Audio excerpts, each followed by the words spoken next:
పరిశుద్ధ గ్రంథం ఛానల్ వీక్షిస్తున్న ప్రతి ఒక్కరిని దేవుని పేరిట వందనాలు తెలియజేసుకుంటున్నాం.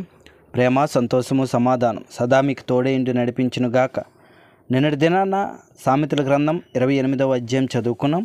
ఈరోజు సామెతల గ్రంథం 29వ అధ్యాయం చదువుకున్నాం. ఎన్నిసార్లు గద్దించినను లోబడని వాడు మరి తిరిగి లేకుండా హఠాత్తుగా నాశనమగును.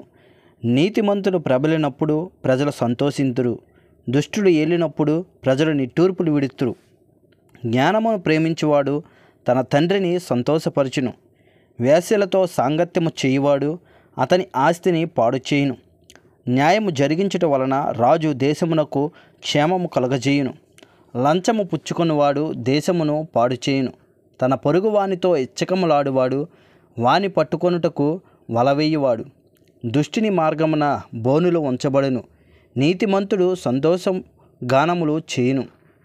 నీతిమంతుడు బీదల కొరకు న్యాయము విచారించును. దుష్టుడు జ్ఞానము వివేచింపడు. అపహాస్యకులు పట్టణము తల్లడిల్లజేయుదురు. జ్ఞానులు కోపము చల్లార్చెదరు.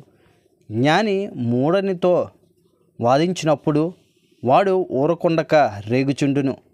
నరహంతకులు నిర్దోషులను ద్వేషించుదురు. అట్టివారు యథార్థవంతుల ప్రాణము జూతురు.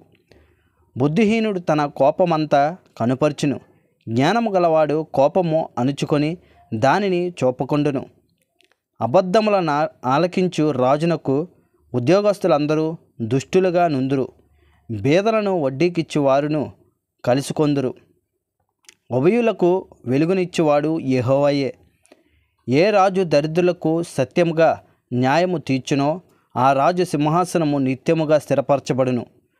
బెత్తమును గద్దింపును జ్ఞానము కలగజేయును. అదుపులేని బాలుడు తన తల్లికి అవమానము తెచ్చును. దుష్టులు ప్రబలినప్పుడు చెడుతనము ప్రబలును. వారు పడిపోవుటను నీతిమంతులు కనులార చూచెదరు. నీ కుమారుని శిక్షించిన ఎడల అతడు నిన్ను సంతోషపరచును. నీ మనసుకు ఆనందము కలగజేయును. దేవోక్తి లేని ఎడల జనులు కట్టులేక తిరుగుదురు. ధర్మశాస్త్రమును అనుసరించేవాడు ధన్యుడు. దాసుడు వాగ్దండన చేత గుణపడుడు.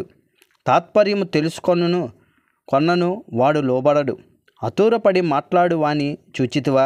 వానికంటే మూర్ఖుడు సులువుగా గుణపడును.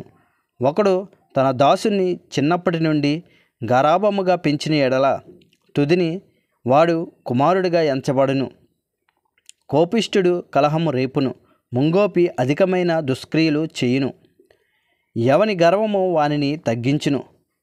వినయ మనస్కుడు ఘనతనొందును. దొంగతో పాలు కూడువాడు తనకు తానే పగవాడు.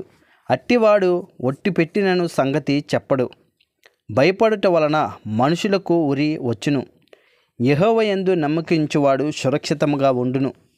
అనేకులు ఏలువాని దయ కోర్చుందురు. మనుషులను తీర్పు తీర్చుట యెహోవా వశము. దుర్మార్గుడు నీతిమంతులకు హేయుడు. యథార్థవర్తనుడు భక్తిహీనునికి హేయుడు. ఇంతటితో సామెతల గ్రంథం 29వ అధ్యాయం పూర్తయింది.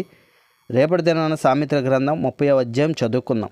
ప్రేమ, సంతోషము, సమాధానం సదా మీకు తోడే ఇంటి నడిపించునుగాక. ఆమెన్.